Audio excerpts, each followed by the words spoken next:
పోతన భాగవతము కూర్మావతారము. భూనాద వినవయ్య భోగేంద్రువాసుకి పిలిపించి అతనికి ప్రియము చెప్పి ఫలభాగమీనొడబడి సమ్మతును చేసి మెల్లనా చేతుల మేను నివురి నీవ కాకెవ్వరు నిత్తురి పనికీయ కొమ్మని అతని కైకోలు పడసి కవ్వంపుగొండ నిష్కటంకంపుగ చేసి ఘర్షించి అతని భోగంబు చుట్టి కడగి అమృత జలది కలశంబు గావించి త్రచ్చు నవసరమున తలపులమర బద్ధ వస్త్రకేశ బారులై రెండు గములవారు తరువ గదిసిరచట.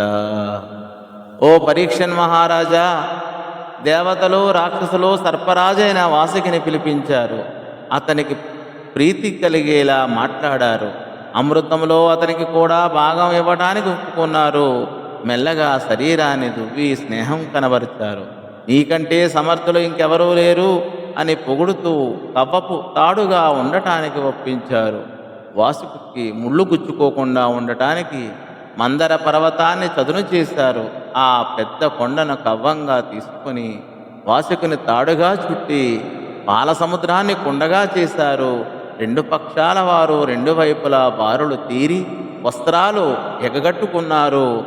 జుట్టులు గట్టి ముడులు వేసుకుని పాల సముద్రాన్ని చిలకడానికి తలబడ్డారు అని ఈ పద్య భావం. అటు పిమ్మట హరియును దేవానీకమును రగేంద్రుని తలలు పట్టను జోగింపన్ హరిమాయా పరవశులై సురవిమతులు కూడి పలుక జొచ్చిరికడుమిన్.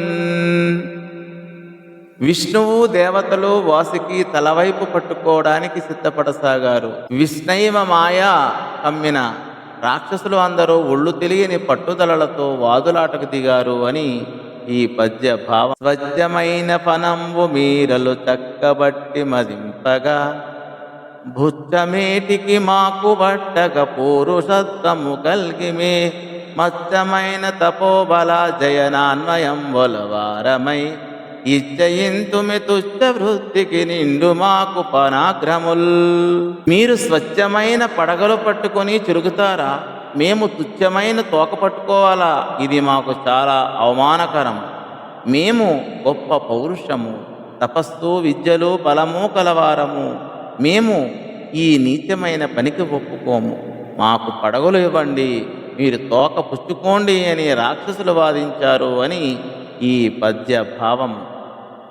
ఇలా పాము పడగలు పట్టుకుంటాము అంటున్న రాక్షసులను చూసి విస్మయము పొంది దానవ గస్మరు డహిపనము విడువ గైకొనియ సురులు విస్మిత ముఖములయ్యాచి రస్మితముగ గునిరి సురలు వీకందోకన్. దానవాంతకుడు విష్ణుమూర్తి ఆశ్చర్యంతో వాసుకి పడగ విడిచిపెట్టాడు. రాక్షసులు గర్వంతో కూడిన ముఖాలతో కేకలు వేస్తూ పడగలు పట్టుకున్నారు. దేవతలు వినయంతో వాసుకి తోక పట్టుకున్నారు అని ఈ పద్య భావం. ఇలా వరుసలు కట్టి లాగే స్థానాలను ఏర్పాటు చేసుకున్నారు. క్షీరసాగరం మధ్యన మందర పర్వతాన్ని ఉంచి దేవతలు నాగరాజు వాసుకి తోక భాగము, రాక్షసులు పడగల భాగము పట్టుకొని చిలుకుతున్నారు. ఇంతలో వీడుడని పని బలుకగ గడుభరమున మొదలు గొదురు గలుగమిగెడవై పుడపుడ రవమున నకిలము వడవడబడ కకమహాద్రి వనది మునిగెన్. అమృత మదన సమయంలో వాసికి వదలండి అన్నాడు. మందర పర్వతం అడుగున కుదురులేకపోవడంతో అధిక బరువు వలన పడిపోతూ సముద్రములో బుడబుడమని మునిగింది.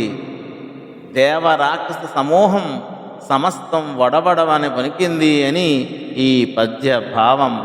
ధన్యవాదములు.